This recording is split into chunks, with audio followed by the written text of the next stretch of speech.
Podemos começar? Vamos lá. Legal. A felicidade como caminho. Sim. Existe um caminho para a felicidade ou ela é o caminho? Acho que a felicidade é o caminho. Nós percebemos que tudo está perfeito como é. E ao mesmo tempo o que nós fazemos, e não é fixo, não é permanente. E aí a nossa mente, o nosso corpo, a nossa atuação no mundo é que transforma essa realidade. Nós podemos olhar para as coisas positivas e boas que há no mundo e dar ênfase a elas, fazer com que elas se desenvolvam e cresçam, em vez de olharmos apenas para aquilo que não é tão bom e dar tanto valor àquilo que é negativo, que ainda é prejudicial, na verdade. O que significa exatamente esse conceito, a expansão da consciência que se fala tanto hoje? Às vezes nós temos uma maneira muito pequena, muito miúda de ver a realidade. Nós nos fechamos e a nossa mente é ilimitada. Nós temos que dar possibilidade à mente de se desenvolver. É o nosso direito e dever de nascença.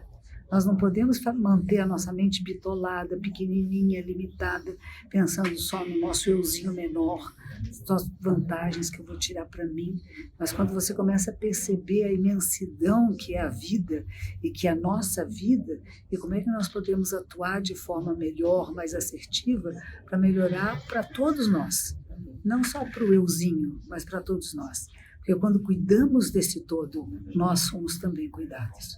Agora, quais são os caminhos para a gente atingir a expansão da consciência? Como é que foi que a senhora se descobriu com a consciência expandida, iluminada? O seu caminho foi o Zen Budismo, mas existem vários caminhos para se iluminar e conseguir a expansão da consciência? Com certeza, existem inúmeros caminhos, né? O caminho da física quântica, né? Inúmeros caminhos. Agora, a gente tem que escolher um deles.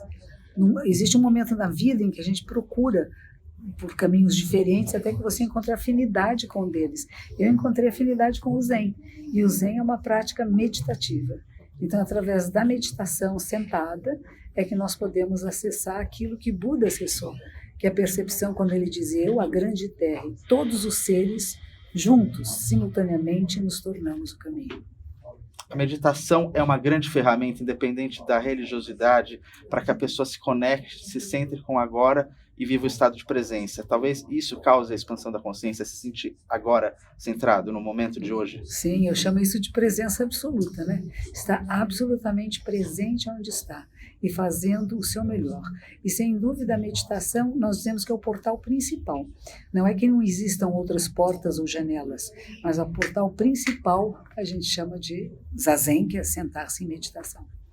A senhora tem hoje uma vida muito ativa nas redes sociais, tem os vídeos do Projeto Mova. Sim. Eu queria que a senhora falasse um pouquinho da sua relação hoje com o mundo, levando a expansão da consciência. Eu acho muito importante, são alguns jovens que eu conheço que fizeram, tem essa empresa chamada Mova, e que eles começaram a me gravar minhas palestras às quintas-feiras na minha comunidade, e daí eles conseguem, com muita habilidade e beleza, pensar momentos importantes e colocar no YouTube. Então, eu acho uma coisa maravilhosa, né? A tecnologia é uma bênção, né? É uma bênção para a gente poder usar para o bem, para usar para difundir coisas que sejam boas, que vão melhorar a nossa vida, que o nosso olhar fique maior. Dentro do budismo, a gente diz, como é que você desenvolve o olhar Buda? Que você chama de expansão de consciência, nós chamamos de olhar Buda. Ter esse olhar amplo de 360 graus. Seria o que os cristãos chamam de acessar o Espírito Santo, enfim, tem vários nomes. Exatamente. Cada tradição vai ter a sua maneira, onde todos os místicos se encontram, né? E se reconhecem com a proposta, esta proposta, né? De ter uma visão mais ampla da realidade, mais profunda da realidade, que sai muito da identidade de um eu separado. Percebendo este eu que está em comunhão com toda a Terra, né, com toda a vida. A senhora estuda física quântica, conhece um pouco do tema, assim, tem curiosidade, já estudou alguma coisa? Não, muito pouco. Eu tive com aquele senhor que vem da Índia, com Amit Goswami. Amit Goswami algumas vezes, mas não cheguei a me aprofundar, não. O que eu acho muito importante, e que me faz muito lembrar, é que tudo que existe são esses prótons, elétrons e nêutrons, que estão em movimento incessante e que e tem essa possibilidade que a gente já não é determinismo, né?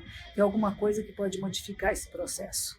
E isso tem a ver muito não só com a nossa intenção, mas ela é importante. Quer dizer, a intenção modifica, a energia da intenção modifica a realidade. Modifica a realidade. Legal. Para a gente finalizar essa entrevista, eu queria agradecer muito e pedir para a senhora deixar uma mensagem para as pessoas que se interessam, que têm querido despertar as próprias consciências. O que a senhora poderia falar?